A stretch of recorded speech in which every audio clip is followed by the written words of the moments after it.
A partir de 1778, la corona española habilitó el puerto de Montevideo para el comercio libre con otros puertos, no solo españoles de la península, sino con otros puertos coloniales o de terceros países neutrales.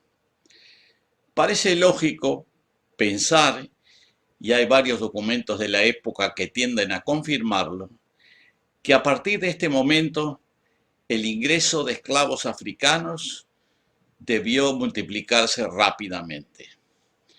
Para acelerar el proceso, el gobierno español, en una Real Cédula de 1791, decidió favorecer especialmente a los buques de cualquier bandera que introdujesen la esclavitud en las colonias. Esto aceleró aún más dicho ingreso. En los 3 años siguientes a 1791 se introdujeron 2.689 esclavos tan solo por el puerto de Montevideo. Los africanos llegados a Montevideo provenían de varias regiones de África, pero por las referencias recogidas parecería que había sobre todo personas que provenían del Congo, había bengueles, luandas, melombos, obertoches, mozambiques y cabindas. La población negra de Montevideo a principios del siglo XIX, incluyendo la población de extramuros, excedía el 50%. La mayoría de los autores tiende a subestimar el peso demográfico de la población negra, lo cual parece ser el resultado de un intento, y yo diría que no sé si inconsciente, de blanquear la historia montevideana de la época. Con todo, hace notar Isidoro de María que la masa de esclavos montevideanos, fuese por el rigor de sus amos o alentada por el crecido número que formaba, empezó a insubordinarse, palabra empleada por Isidoro de María, huyendo una parte de ella al campo y aún cometiendo algunos atentados. En su libro Artigas, Tierra y Revolución, de la Torre, Julio Rodríguez y Lucía Sala de Turón del 1967, señalaban que según el Cabildo los negros formaban la mayoría de la población montevideana. Demostraban una enorme rebeldía que llevó a un grupo de ellos a huir hacia los montes del Río Negro para formar una república de hombres libres, movimiento que fue cruentamente reprimido. De María trata de minimizar la rebelión de los esclavos de Montevideo de 1803, que dio lugar a batallas aparentemente bastante sangrientas, en donde los amotinados fueron reducidos y algunos ejecutados en una horca que el cabildo mandó levantar en la plaza. Es altamente probable que un cierto número de rebeldes se hayan terminado refugiando entre las tolderías charrúas y vinuanas y en las partidas de gauchos de las pampas orientales.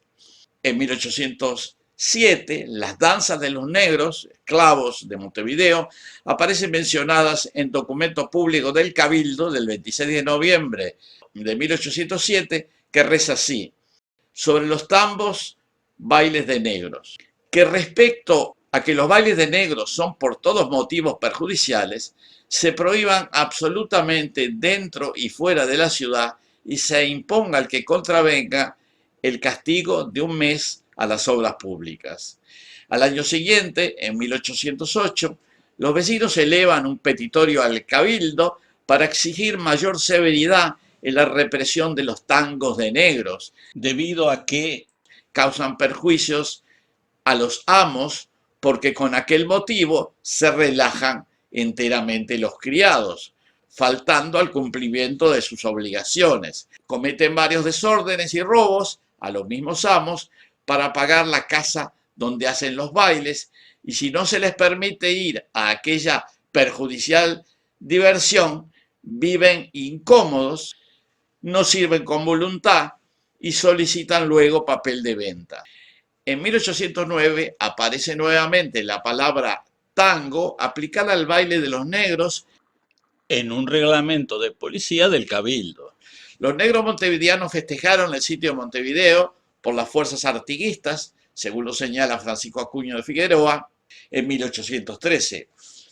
En tanto se miraba la casa de los negros que brillaba con hogueras y luces, y se oía allá en sus campamentos de músicas marciales la armonía y el rumor de sus gritos de alegría, demostración notoria de la nueva feliz de una victoria.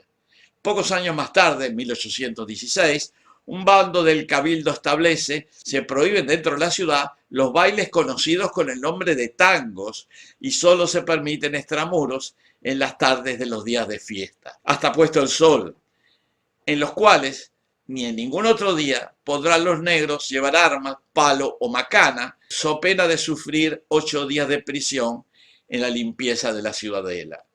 Una parte importante de la población negra de la banda oriental se incorporó al ejército artiguista. Según el informe de Bartolomé Laguardia, a la Junta Gubernativa del Paraguay, describe el ejército artiguista de la siguiente manera.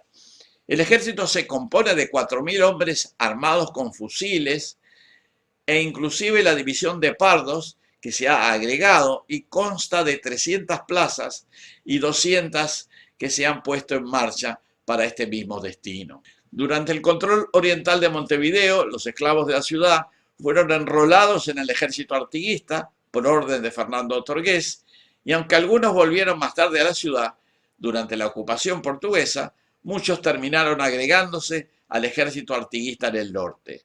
En los últimos días de la década artiguista, de 1811 a 1820, el ejército patriota estaba integrado por un grupo considerable de varios cientos, tal vez más de 1.000, negros y pardos, que llegado el momento de la derrota acompañaron al líder hacia el Paraguay y terminaron acampados en un sitio cercano a Asunción llamado Loma Campamento, o sea, Campamento de la Loma. Los descendientes de este grupo de artiguistas se mantienen en ese lugar hasta nuestros días.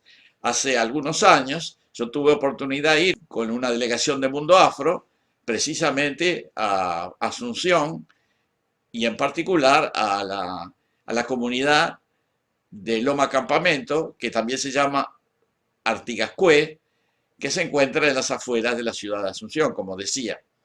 Incluso estuvimos en uno de los festejos de San Baltasar en ese mismo año. Es de hacer notar que las danzas de los negros, que se menciona en casi todos los documentos de la época, generalmente recibiendo el nombre de tangos, hasta 1830, y a partir de ese entonces candombes, eran mucho más que simples danzas. A través de referencias posteriores sabemos que los bailes de los negros eran ceremonias religiosas, tal como los describe un escritor montevideano de origen afro-uruguayo, Marcelino Botaro, en trabajo publicado por Nancy Cunard en Londres. La representación de sus ritos, más comúnmente llamados ceremonias, es muy simple y muy alejada de todo sobrenaturalismo.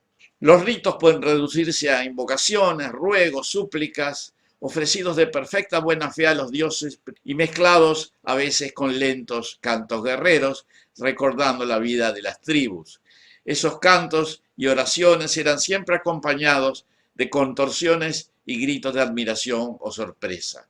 Había muchos grupos, como los majices, los congos, etc., y en todas las reuniones observaban en sus ceremonias los mismos rituales, es decir, cantos, bailes, etc., con el obligado repiquetear de tamboriles.